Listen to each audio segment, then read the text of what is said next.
بسم اللہ شارع الاحکام حمدہ ابدأ فی کلام ثم الصلاة والسلام سرمدا علی نبی قد اتانا بالہدا وعلی آلہ وصحبہ الکرام علی ممر الدہر والآوام اما بعد فاعوذ باللہ من الشیطان الرجیم بسم اللہ الرحمن الرحیم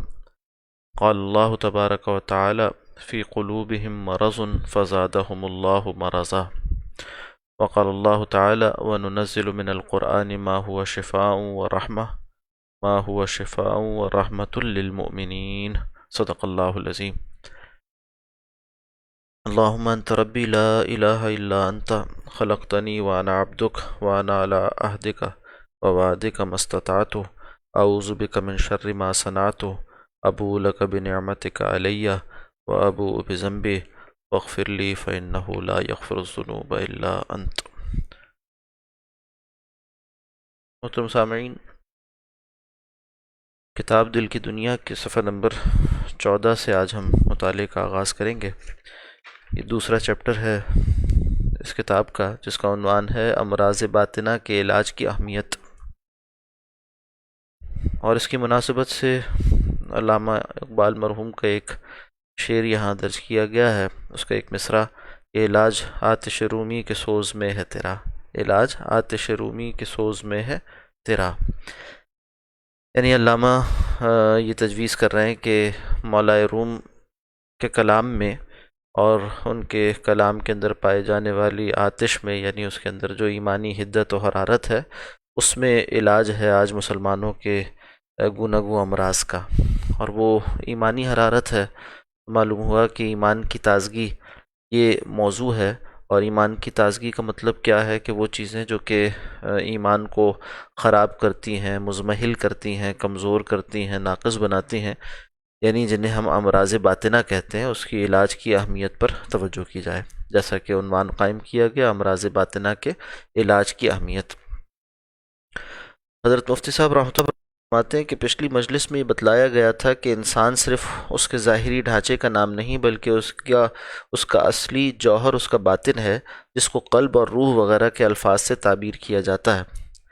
پھر صحیح بخاری کی حدیث سے یہ بھی بتلایا گیا تھا کہ انسان کے ظاہری اعمال کی صحت و فساد، ظاہری اعمال کی صحت و فساد، بناؤ بگاڑ بھی اس کے باطن کے بناؤ بگاڑ پر موقوف ہے. یہ ایک بڑا عنوان ہے، بناؤ بگاڑ. تو بتلایا جا رہا ہے کہ اصلاً جو پائیدار ترین اصلاح ہے، پائیدار ترین بناؤ ہے، وہ اصل میں باطنی بگاڑ کی اصلاح سے ہی برآمد ہو سکتا ہے. ظاہر میں بعض چیزوں کو بنا دیا جائے اور بعض بگاڑ کو درست کر دیا جائے تو یہ اتنا پائیدار نہیں ہوا کرتا. مثال کے طور پر سیاسی سطح پر کوئی اصلاح ہو جائے، مثال کے طور پر عالمی سطح پر جو چیزیں ظاہر میں دکھتی ہیں اور بڑی اہمیت اختیار کر جاتی ہیں، ان میں کسی شے کو اگر فتح کر بھی لیا جائے تو یہ جو ظاہر کی فتح ہے یہ اتنی پائیدار نہیں ہوتی جب تک کہ دلوں کو فتح نہ کر لیا جائے. تو ہمارے صوفی اکرام کا یہی خاصہ رہا کہ انہوں نے دلوں کی اصلاح سے بناؤ اور بگاڑ کو متعین کیا. پہلے دلوں کو بنایا اور اس سے پھر اعمال بنے، اخلاق بنے، کردار بنے، افراد بنے، اس سے معاشرہ بنا، اور معاشروں سے پھر کہیے کہ جو اوپر کی اکائیاں ہیں وہ بھی تقویم پاتی رہیں. فرماتے ہیں آج کی مجلس میں یہ بتلانا ہے کہ جس طرح ظاہر بدن کبھی تندرست ہوتا ہے، کبھی بیمار، اور تندرستی قائم رکھنے کے لیے غذا، ہوا وغیرہ سے تدبیر کی جاتی ہے، بیماریوں کو دفع کرنے کے لیے دواؤں سے علاج کیا جاتا ہے، اسی طرح انسان کے باطن کی تندرستی کے تدابیر اپنے خالق و مالک کو پہچاننا، اس کا ذکر و شکر اور اس کے احکام کی اطاعت ہمہ وقت کرنا ہے. اس کے احکام کی اطاعت ہمہ وقت کرنا ہے. اس کی بیماری اللہ کی یاد سے غفلت، اس کے احکام کی خلاف ورزی ہے. قرآن کریم میں ارشاد ہے فی قلوبہم مرض فزادہم اللہ مرضا، سورہ بقرہ کی آیت نمبر 10، کہ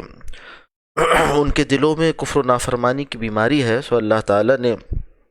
ان کی بیماری اور بڑھا دی. یہ دل کی اور بڑھا دی سے کیا مراد ہے کہ اللہ سبحانہ و تعالیٰ نے انہیں نقص سزا دنیا میں یہ دے دی کہ ان کے برے اعمال کا نتیجہ یہ نکلا کہ وہ نیکی کے توفیق سے محروم ہو گئے اور چھوڑ دیے گئے اس حال میں کہ وہ برائیوں میں آگے سے آگے بڑھتے چلے جائیں. یہ دل کی بیماریاں، کفر، شرک، یہ کون سی بیماریاں ہیں بتلایا جا رہا ہے. اس کی ایک فہرست یہاں دی جا رہی ہے کہ یہ دل کی بیماریاں کفر، شرک، نفاق، حسد، کینہ، تکبر، نخوت، حرص، بخل، حب جاہ، حب مال، غرور وغیرہ ہیں۔ اور تندرستی یہ ہے کہ اپنی یعنی باطن کی تندرستی کیا ہے؟ یہ ہے کہ اپنے مالک حقیقی حق تعالی شانہ کو پہچانے، تمام نفع نقصان، تکلیف و راحت کا مالک اس کو سمجھے، اس کی نعمتوں کا شکر ادا کرے، کوئی تکلیف پیش آئے تو صبر سے کام لے، تمام معاملات میں اللہ پر بھروسہ کرے، اس کی رحمت کا امیدوار اور عذاب سے ڈرتا رہے، اس کی رضا جوئی کی فکر میں رہے اور صدق و اخلاص کے ساتھ تمام احکام بجا لائے۔ ان باطنی امراض سے نجات حاصل کرنے کا مکمل علاج قرآن حکیم ہے۔ ان باطنی امراض سے نجات حاصل کرنے کا مکمل علاج قرآن کریم ہے۔ اب دیکھیے کتنی وضاحت کے ساتھ یہاں میں توجہ دلانا چاہوں گا کہ کتنی وضاحت کے ساتھ یہ بات حضرت مفتی صاحب رحمۃ اللہ علیہ فرما رہے ہیں کہ باطن کی اصلاح کا سامان قرآن حکیم سے ہوتا ہے۔ اب بدقسمتی یہ ہے کہ بعض لوگ جو ناواقفان حال ہیں یا کسی تاثر اور کسی بات سے غیر حقیقی تاثر لیے ہوئے ہیں، وہ یہ اصرار کر رہے ہوتے ہیں کہ جیسے صوفیاء کے ہاں اور تصوف کے ڈسکورس میں قرآن حکیم کے پڑھنے پر پابندی ہے، یا یہ کہ قرآن حکیم کو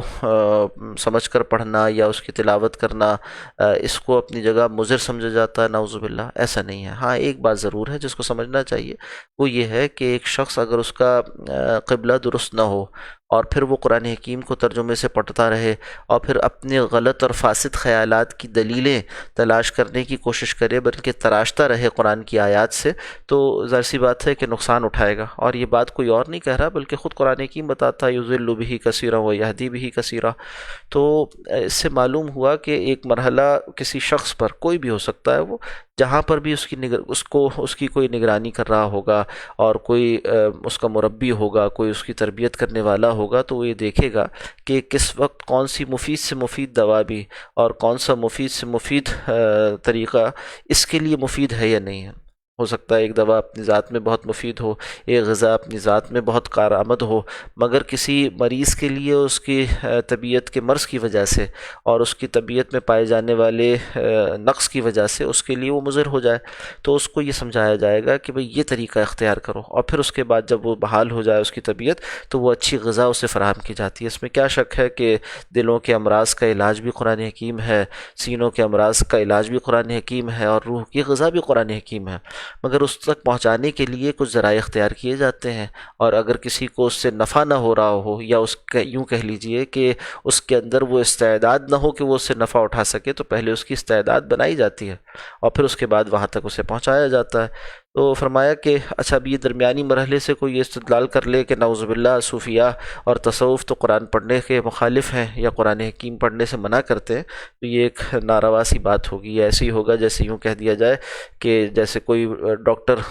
طبیب جو ہے وہ کسی مریض کو علاج کی غرض سے کسی مفید غذا سے روک دے اور یہ کہے کہ بھئی فی الوقت تم اسے استعمال نہ کرو، تمہارا مرض بڑھ جائے گا، تو وہ شخص یہ پروپیگنڈا کرتا پھرے کہ دیکھو ڈاکٹرز تو فلاں فلاں اچھی غذاؤں سے روکتے ہیں، یہ تو کھانا کھانے سے منع کرتے ہیں، یہ تو مفید چیزوں سے منع کرتے ہیں، حالانکہ وہ تو اس خاص مرض کی کیفیت میں اسے منع کیا گیا تھا، نہ کہ مستقل۔ اسی طرح سے روح کے معالج وہ صوفیاء ہوا کرتے ہیں، مشائخ ہوا کرتے ہیں، وہ جو بات کہہ رہے ہوتے ہیں وہ عارضی علاج کے لیے ہوتی ہے، اور جب طبیعت بحال ہو جائے یعنی اس کی طبیعت صحیح رخ پر آ جائے، وہ قرآن حکیم سے استدلال کو غلط رخ پر نہ لے جا رہا ہو اور وہ اس سے فائدہ اٹھانے کی صفت حاصل کر چکا ہو، تو پھر قرآن حکیم سے بڑھ کر اور کون سی شے نافع ہو سکتی ہے جو اللہ کا کلام ہے، اللہ کا نازل کردہ ہے۔ فرمایا ان باطنی امراض سے نجات حاصل کرنے کا مکمل علاج قرآن کریم ہے۔ وَنُنَزِّلُ مِنَ الْقُرْآنِ مَا هُوَ شِفَاءٌ وَرَحْمَةٌ لِّلْمُؤْمِنِينَ، سورہ بنی اسرائیل۔ فرمایا کہ ہم نازل کرتے ہیں قرآن سے وہ چیز، یعنی قرآن میں وہ چیزیں ہم نے نازل کی ہیں، وہ آیات نازل کی ہیں جو شفا اور رحمت ہے مومنوں کے لیے۔ دوسری جگہ ارشاد ہوا قُلْ هُوَ لِلَّذِينَ آمَنُوا هُدًى وَشِفَاءٌ، سورہ حامیم السجدہ میں فرمایا، یعنی اے نبی صلی اللہ علیہ وسلم آپ کہہ دیجئے کہ قرآن کریم ایمان والوں کے لیے ہدایت ہے اور شفا ہے، لیکن باطنی بیماریوں اور ان کے علاج میں ایک بڑا فرق ہے۔ باطنی بیماریوں اور ان کے علاج میں ایک بڑا فرق ہے۔ فرق یہ ہے کہ ظاہری بیماریاں تو آنکھوں اور دوسرے حواس سے محسوس کی جا سکتی ہیں،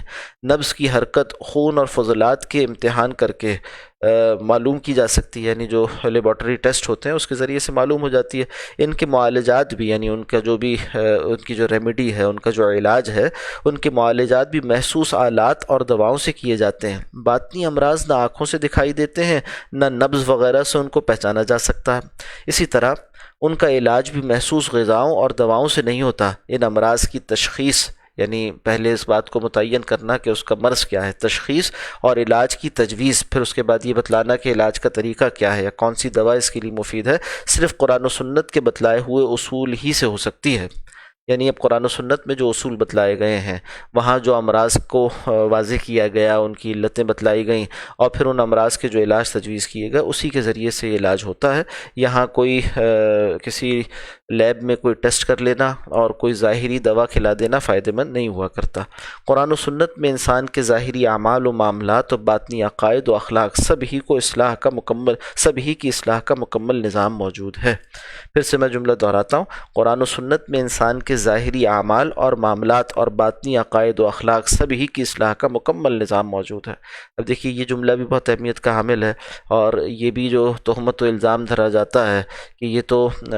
قرآن حکیم کو اور دین کو اور سنت نبی صلی اللہ علیہ وسلم کو ناقص سمجھنا ہے کہ اپنی طرف سے نئے نئے طریقے ذکر کے اور مراقبے کے اور اصلاح کے تجویز کر دیے جاتے ہیں، حالانکہ قرآن و سنت میں تو یہ نہیں ہے۔ تو بھائی یہ ایک لمحے کو رک کر یہ دیکھ لیا جائے، ہو سکتا ہے کہ آپ کی نگاہ وہاں تک نہ پہنچی ہو، اور جو ماہرین ہیں قرآن و سنت کے، وہ ان چیزوں کو وہاں سے آپ کو دکھا دیں، اور یہ کہ اس کی جو درست تعویل ہے اس کو بیان کر دیں، اور یہ کہ اس کا درست اور صحیح استدلال آپ کو واضح کر دیں، آپ کے استدلال میں کوئی کمی رہ گئی ہو۔ بھئی اس کا تو احتمال ہے نا کہ 1400 سال کے تمام وہ لوگ جو کہ صحیح الاعتقاد گزرے، جن کے ذریعے سے دین محمد عربی صلی اللہ علیہ وسلم کا آپ تک پہنچا، وہ سارے گمراہ نہیں تھے، وہ سارے ناقص نہیں تھے، وہ سارے عقل کے اندھے نہیں تھے، نعوذ باللہ۔ تو آپ کو اگر ان سب کی سمجھی ہوئی بات سمجھ میں نہیں آ رہی، تو ہو سکتا ہے آپ کے استدلال میں کوئی نقص ہو سکتا ہے آپ کے فہم میں کوئی کمی رہ گئی ہو، تو اس امکان کو تو مان لیں۔ اور جب آپ اس امکان کو مان لیں گے اور پھر طالب علمانہ انداز میں کسی استاد سے، کسی شیخ سے اس بات کو معلوم کریں گے، تو وہ انشاءاللہ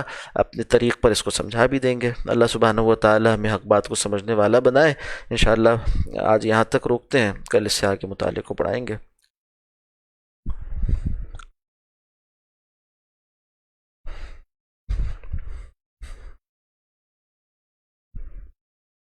آج کچھ تاخیر سے ہم نے آغاز کیا، جب کہ اعلان کر دیا گیا تھا کہ 5:15 بجے انشاءاللہ ہم بیان شروع کر دیں گے۔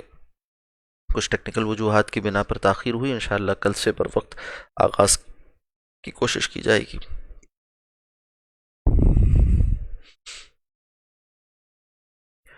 اسی طرح سے ارادہ یہ ہے کہ یہ اصلاحی مجلس کا بیان اور ذکر مراقبے کے بعد مشافہتاً براہ راست ہم جو ہے وہ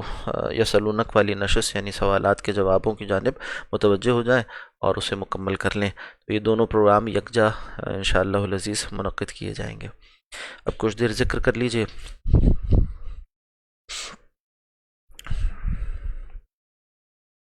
استغفار کی تسبیح پڑھ لیں۔ استغفر اللہ ربی من کل ذنب واتوب الیہ، استغفر اللہ ربی من کل ذنب واتوب الیہ، استغفر اللہ ربی من کل ذنب واتوب الیہ، استغفر اللہ ربی من کل ذنب واتوب الیہ، استغفر اللہ ربی من کل ذنب واتوب الیہ، استغفر اللہ ربی من کل ذنب واتوب الیہ، استغفر اللہ ربی من کل ذنب واتوب الیہ، استغفر اللہ ربی من کل ذنب واتوب الیہ، استغفر اللہ ربی من کل ذنب واتوب الیہ،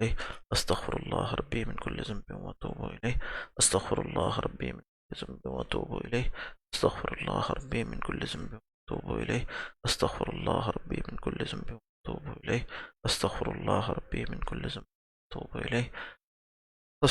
استغفر اللہ ربی من کل ذنب واتوب الیہ، استغفر اللہ ربی من کل ذنب واتوب الیہ، استغفر اللہ ربی من کل ذنب واتوب الیہ، استغفر اللہ ربی واتوب الیہ، استغفر اللہ ربی من ذنب واتوب الیہ، استغفر اللہ ربی من ذنب واتوب الیہ، استغفر اللہ ربی من کل ذنب واتوب الیہ، استغفر اللہ ربی من کل ذنب واتوب الیہ، استغفر اللہ ربی من کل ذنب واتوب الیہ، استغفر اللہ ربی من کل ذنب واتوب الیہ، استغفر اللہ ربی من کل ذنب واتوب الیہ، استغفر اللہ ربی من کل ذنب واتوب الیہ، استغفر اللہ ربی من کل ذنب واتوب الیہ، استغفر اللہ ربی من کل ذنب واتوب الیہ، استغفر اللہ ربی من کل ذنب واتوب الیہ، استغفر اللہ ربی من کل ذنب واتوب الیہ، استغفر اللہ ربی من کل ذنب